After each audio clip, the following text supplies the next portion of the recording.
Today we're going to ask the big question, can a wagon be a supercar? And if it was, would you want to buy one?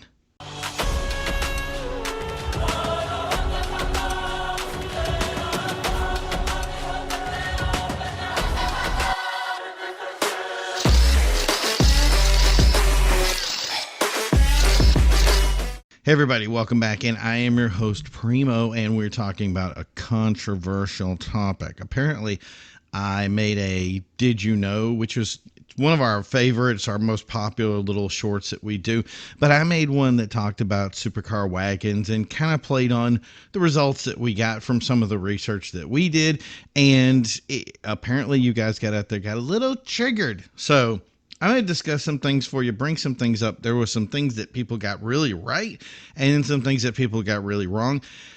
The trick to this and why it's so messed up is because it's such a convoluted topic. So we're going to clear a couple of things up here, make it nice and pretty, and we're going to go from there. But before I talk about that, I just want to say that the new Ferrari movie is going to be coming out. And I am super excited about this. Adam Driver is playing the lead of Ferrari. So I think that he's the kind of guy that can really fit the bill for this. I mean, the build, obviously. But he is one of those guys that is very, if you see his role, he really, really nails it. And that's the thing is we came off of the Ferruccio movie, and that really didn't have a lot of punch. And people would say, well, this guy's lives are a little boring, and I'm like, no, not if you do it right. So yeah, we'll get to that. So but when that movie comes out, we'll definitely be reviewing, but for now I have some Ferrari cologne, so today I am going to be ready for when this movie comes out. If you're looking for something like this, remember we have our Executive Automotive Society product store, and all the stuff that we do is going to be in it, so I got to get ready. So like I said before, we have a show that's called Did You Know? And it's all about supercars, and it talks about things that just general supercar knowledge that a lot of people don't seem to realize know. And it's funny because if you're any kind of a supercar guy, you're going to know a lot of this stuff. So we put this up, and I have to say at first, it was kind of like a little bit of a troll. The wording on it is very precise, and I had to be. So people would ask me, can a wagon be a supercar? And my answer to that is directly, absolutely. Of course, a wagon can be a supercar, but that's not how they're advertised. So remember that I'm not the one making the terms here. I would love to stamp supercar on every little car out there that fits the grade, but when vehicles are manufactured or they're taken into context, it's the manufacturer that's going to put those wordings on it. So for instance, with the new Lamborghini, they put, or even the Parasangue, for instance, that was an SUV that was marketed as a super SUV. They didn't hold back on it. They said, this is it. There's wordings that people use. And I have to say, this is usually product associated. So brands like Lamborghini, McLaren, Ferrari, Porsche, those are the kind of guys that are going to use a different kind of wording when they're advertising a car. So here's the thing. Don't shoot the messenger. I didn't do the advertising. I didn't set up the marketing to it. I didn't do any of that stuff. So there's certain things that has to happen for us to get there before we can say, look, you made a supercar wagon. There we go. We got to get over that hump first. So yes, did I make a short to pull in people to look at it to have this discussion? Absolutely. And the beauty of it is it's worked. And I thought that was great. So it really has led into this where I want to talk about what that is. What is a supercar wagon? So the first thing I want to address is the GT4 Lusso from Ferrari. Everybody wanted to tell me first off, well, that's a wagon. No, that's called a shooting brake. Now, to try to compare that is like saying, okay, apples and oranges are a fruit. A GT4 Lusso being a shooting brake is the idea of a coupe. It's not in any way a wagon. You can tell the difference between any kind of pictures out there that you can't compare. So if you have to use something as a descriptor, does not mean it's the same thing. It doesn't work. The next thing I heard was the Gemera from Koenigsegg. And if you've seen any of those pictures, like, where is that a wagon? I don't even see a single wagon in that.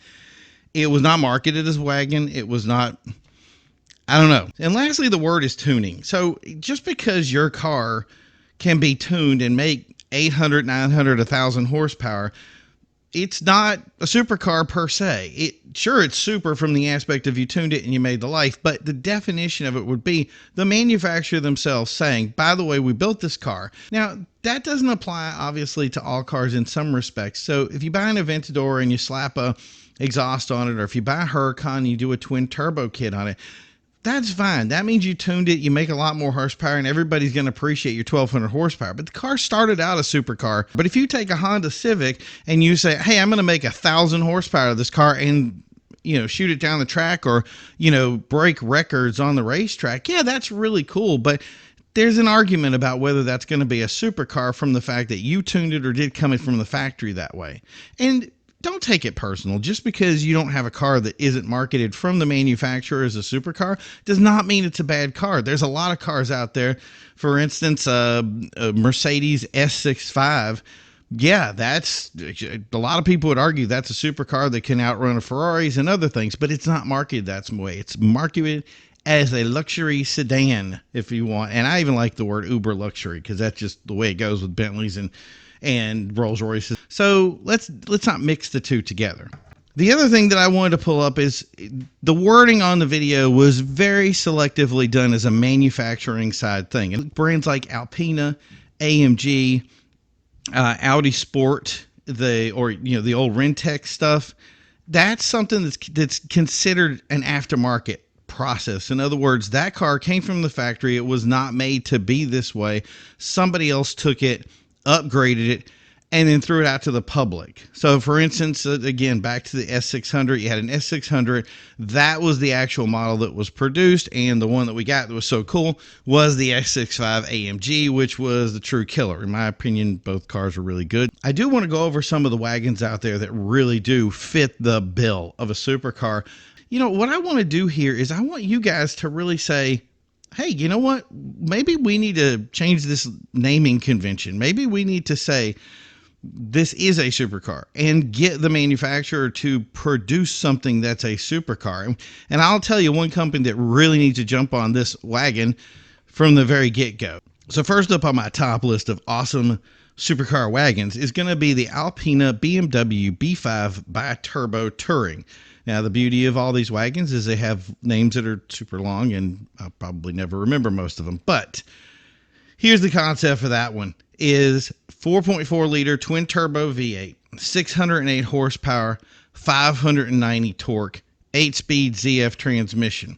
It's got all the dings and all the bells and whistles to it, with a 0 to 60 of 3.5 onto a top speed of 217 miles per hour. Now, those numbers are pretty impressive.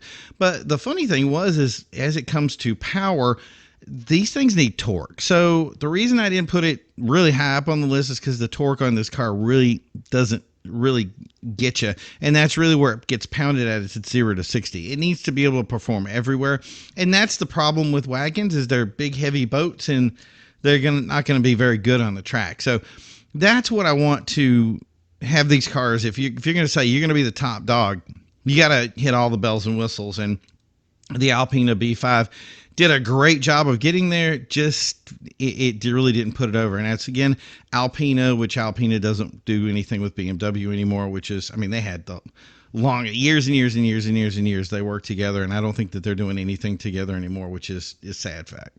The next up is going to be the Audi Avant RS6. It's a 4-liter V8. It's an all-wheel drive. This thing is broken with its stats. 621 horsepower, 627 torque. It's 8-speed on the Tiptronic. I'm not a big fan of the Tiptronic style transmissions, but that's okay. 8-speed does its job with a 0 to 60 of 3.3. Well, the problem where it fails is it has a top speed of 155 miles per hour. So why does it have a top speed of 155 miles per hour? Simply put, it's speed limited. I don't know. I just think that's stupid. This car can easily go 200 miles per hour, and what should have been probably at the top of our list or darn near close to it. And it didn't. It failed miserably, and it all got killed because of that one stat. And yeah, that stuff can be tuned. It can be fixed. There's cars out there making 1,000 horsepower. I get it, but I'm sorry. This is the way it's built. If that's the way it's built, you can blame Audi for it, not me. Next on our list is the Mercedes AMG E63 S wagon, 4-liter twin-turbo V8, 603 horsepower, 627 torque, all-wheel drive, still with all that weight, a 0 to 60 of 3.4 seconds onto a top speed of 180 miles per hour. This thing, it's got a 9-speed transmission. This thing is, I don't know, something about Mercedes and AMG that they just nail it every time. They take something that just shouldn't be powerful, shouldn't be fast, and just jam it at everybody. And sure, the stats don't look perfect, but this thing right here is about as close as you're going to get to something that's advertised one way that you just want to look at it and go like, this needs to be advertised different. No, you're not going to win on the racetrack anytime soon. No, there's certain things that these wagons cannot do because they're not made that way. And the wagon is going to fall into that. But man, I just wanted to say somebody should have looked at somebody at AMG and said, you know what, let's take this and do it over. It's got everything it needs to get to that next level. And yeah, it just kind of, it was there. But that's the thing is, anytime you see an E63 S wagon at a show, I'm telling you, it's going to draw attention. It is just, it has such a draw to it, and it feels very supercar. I've never seen one kicked out of a supercar show. In fact, seeing one is so rare that they immediately get pulled up to the front. And last on our list is the one that actually won on the Did You Know, which is this is a long name, Porsche Panamera Turbo S E-Hybrid Sport Turismo. By the way, I will never remember that name. But this is a 4-liter twin-turbo V8. 689 horsepower is what it's rated at. Now, we're going to get into that in a second, but with 642 torque with an 8-speed dual clutch. And there is our changing factor right now. See, the idea is this car has a 4-liter twin-turbo V8, but it also has a 550 horsepower motor. Now, that doesn't seem like much, but it has the hybrid drive to it. Now, that's going to push it from that 0 to 60 of 3 seconds onto that top speed, which is petrol fueled at 196 miles per hour. And this car is not making any excuses whatsoever for what it does. It is trying to be fast, and it has a nice price tag of over $200,000, which some people have even said, hey, that's a little bit much, isn't it? But look at what you're getting for it. 8-speed dual clutch, that's performance oriented. It's got a new, this is the new thing, hybrids. Come on, man, get on the wagon, right? It's the new stuff this is where hybrid really comes into play, is that 0 to 60, get up and go, supportive structure. Now, I hate the idea that it's kind of listed as 689 horsepower because it's really 550 horsepower with 100 plus horsepower electric motor. But, I mean, it does do the work. So even if the number's wrong or not, it fits the bill. Plus the idea of look at the slopiness of it, look at how it's made. It does look like it's made to go fast. And it makes me want to say, let's put this on the track and actually see how well it performs against other cars. These hybrid systems are almost like cheater systems. It's like saying, I'm going to take something and do a little dynamics here. So this wheel's going to pull here and this wheel's going to pull here. And when it does, it allows a lot more traction, a lot more control on the track that normally you wouldn't have with just your petrol setup. And that's huge for these cars. It allows them to be faster. It allows them to even say, hey, you know, when I'm done, I can have a nice 40 mile per gallon cruising speed. It's a kind of car that I think if you're going to have a supercar as a daily driver, it's definitely going to be a hybrid because it does everything. It can sit and idle in traffic. It can get up and go. It can be brought to the track on the weekend. It really did ding all the whistles, and that's really why I made it one. The other thing is the Porsche Panamera does not need AMG. It did not need Rentec. It did not need Alpina. This is Porsche, and this car is the way it was meant to be built. They built it from the factory. This is the way they wanted it. There is no other variation of it. There is no build up to it. There's no speed limiters. There's no any of this stuff. This is it, and it's a wagon, and Porsche is not going to apologize. The other thing is, and I hate to say this because it's nameplate, Porsche is made for performance cars. So if you're going to put the supercar title on it, it's got certain nameplates really do accentuate that we make performance cars, and Porsche really tags that line. So that's really why Porsche won. What I wanted to do in the original video was to actually say all these companies made a supercar wagon, but they didn't. Mercedes didn't. BMW didn't. Audi didn't. Porsche tried, but they didn't market it as a supercar wagon. They marketed it as a wagon and performance oriented. I get it. And I understand their thinking of nobody's going to bring this car to the track and perform with it. That's fine too. But you did make a supercar and you made it from the factory that way. And I would, like I said, I'd like to see all these brands marketed as a supercar. That would be great. And I think Mercedes is capable of doing it. I just don't think that works in Mercedes' market. They want to build luxury vehicles, and you're not going to change them on it. That's their buyer. So same thing with BMW, same thing with Audi. They're making cars to kind of get that grouping, and that's great. So more power to them. But in the end of it, Porsche really did build a car that it fit the bill. So at the beginning of my video, I said, kind of, did somebody make a supercar wagon? Actually, nobody, no company has really pushed a supercar wagon. But if we're going to put the label on it, I do think the Porsche Panamera Turbo S wins that fight. What really excited me was one of the first questions I asked right after everything happened was a poll to say, hey, would you want a supercar wagon? If it was, would you purchase one? Now, I can't guarantee that everybody that pinged the number on the poll was actually a feasible supercar buyer. But you know what? If you're a supercar manufacturer, feel free to go out and ask people. This is something that happened with the Lamborghini Fena. They put out the word and they said, hey, would you guys be interested in a wagon? Everybody said yes. The manufacturer put in the work for it, and they made one. They made one that had a design for it, but they never really followed through with it. So there was your opportunity to do something, and nobody did it. So here we go. Here we're back at square one. Here's an opportunity to build a wagon. Come on, guys. Build a wagon. Now, here was our results with 73% of you said yes, you would not only like a supercar wagon, but you would try to purchase one if one exists. 12% of you said no, you weren't interested, and 15% said they'd actually consider it. Now, if I do the math there, I don't know, 5, 6, 7, 8, that's math.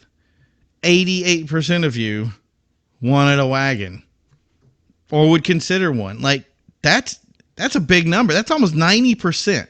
A lot of you supercar manufacturers out there that are making certain SUVs and other cars, maybe you should ask your clients what they would want or if they'd be interested in one. I think the response would be very interesting. So lastly, I want to talk about somebody who should be building a wagon. And if they're going to do it, this is your opportunity. The reason we're talking about this is to change things.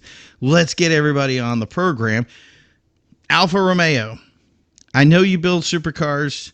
Don't lie about it. I know you build luxury. You fit in that perfect Italian niche, the kind of thing that Maserati can do. These other brands that kind of fit into this niche of being able to say, hey, I can do things that other brands can't. And Alfa Romeo can build a supercar wagon and get away with it no problem. And they've built wagons in the past. So here's an opportunity for Alfa Romeo to set themselves apart. I said this before, but now I get to clarify it to everybody that if any brand out there had an opportunity to do this, here's your opportunity. So I want to thank everybody that tuned in today. Remember that we're going to continue to make videos like this. We're going to continue to tap into you. So if you see a poll out there that's on our page, make sure you vote on it. Make sure we can get some more information in here. We're going to continue to talk about supercars, and it's exciting to see people wanting to get involved with it and get some of these answers. And you know what? If I can do it, if I can hand you the information, I'm here to do it for you. So don't forget to head over to our website, executiveautomotivesociety.com. Look at some of the products that we have available for you. And in the future, let's talk about supercars and move it to the next level. We'll talk to you soon. You guys have a great day. And as always, keep rolling.